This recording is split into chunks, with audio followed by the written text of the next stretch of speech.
Hello, this is Barbara Kolm again. I run the Free Market Roadshow today out of Budapest, and I have the special privilege to have Dr. Ádám Bánai with me. Dr. Bánai is with the Central Bank of Hungary, the Magyar Nemzeti Bank, which is more than 100 years old. Yeah. And you have just celebrated. And he's responsible for the execution of monetary policy, for financial stability and macroprudential policy, and also for the management of foreign reserves, which is a truly challenging task sometimes, and for the bond purchasing program, which is even more interesting. Exactly. So Ádám is an associate professor also at the MNB Institute and at the John von Neumann University. And of course, he's a member of the advisory board of ESCP Europe, the Institute of Real Estate Finance, which is also a big, interesting topic and task. After all, we all see real estate bubbles come and go, and bubbles and burst. And I think is a lot of work that you need to do. Since I have a financial stability role, real estate market is one of the key markets. So the first question, Ádám, that I would ask you is, according to the Eurobarometer survey, 72% of the Hungarians are in favor of the introduction of the euro as the official currency for Hungary to leave the forint.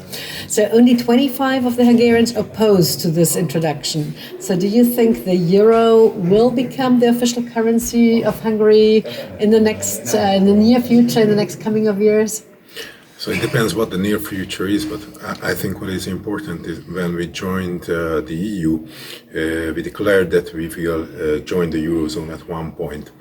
The question is, what is that point? And although we know the Maastricht criteria, which are the official criteria for joining the Eurozone, what we think is that Maastricht is not enough, because we have to meet some other criteria like the development of the country, of the economy. So we want to join the Eurozone when we are successful enough. When you're ready for it. Yeah, when we are ready for it, because the other examples for other countries shows that using the euro can be big advantage for the economy, and you can successfully use it.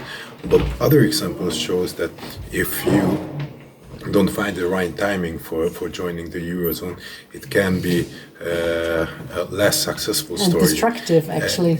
Exactly.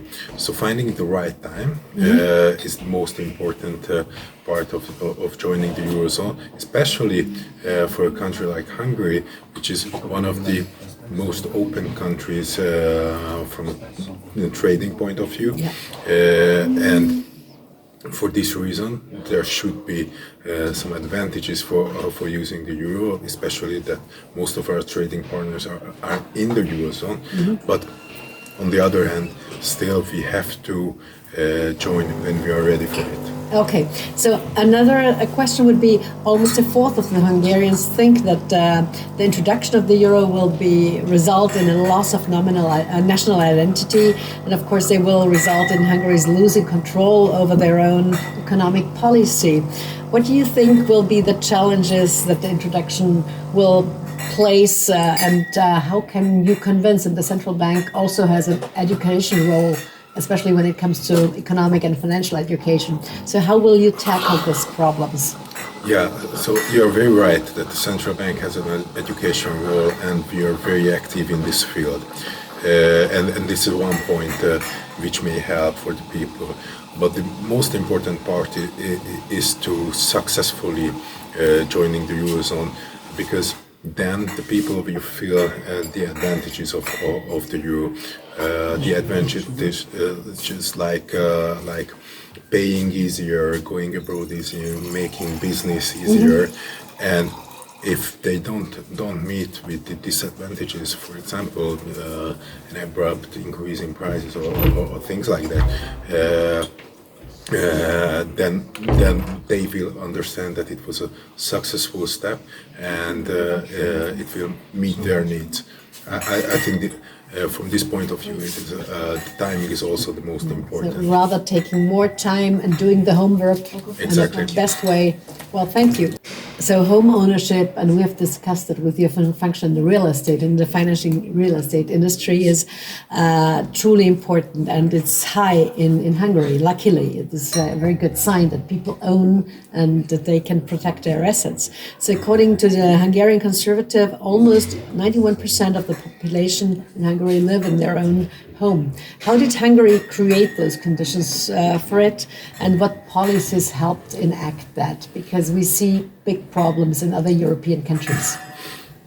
Yeah, it is very tricky because from our perspective, this high home ownership is more like a problem than a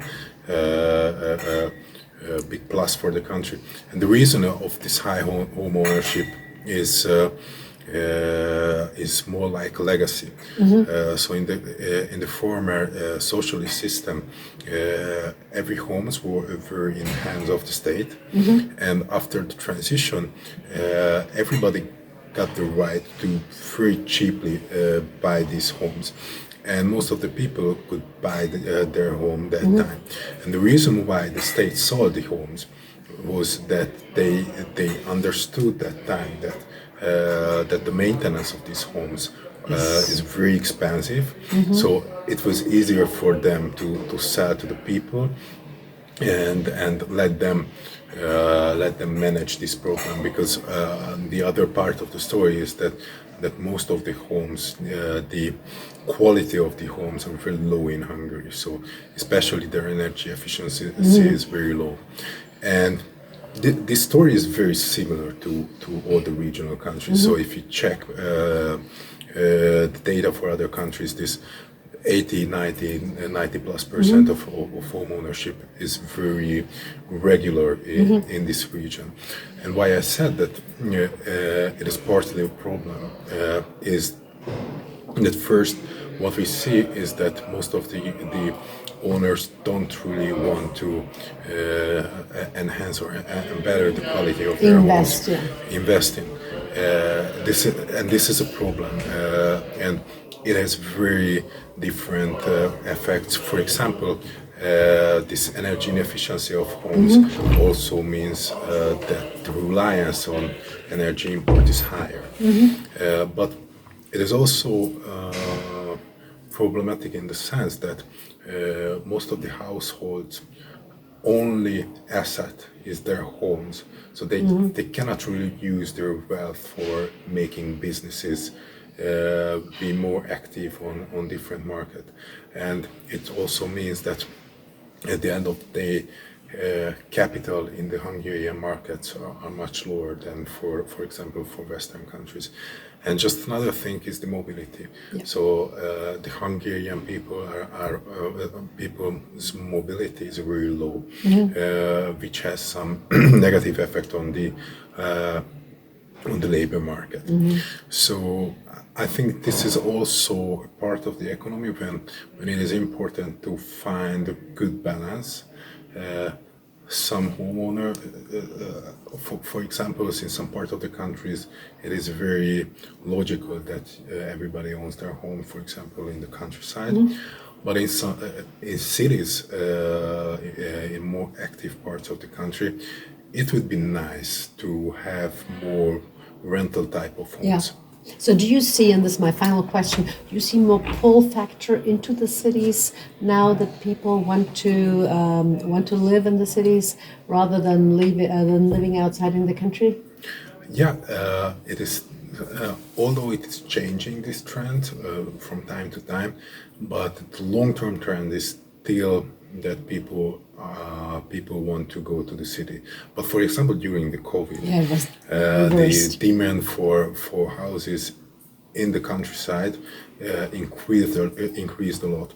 And since after the COVID, home office is still existing in many companies, there is a good demand especially for those houses which are out of the big cities, but very close to the big cities.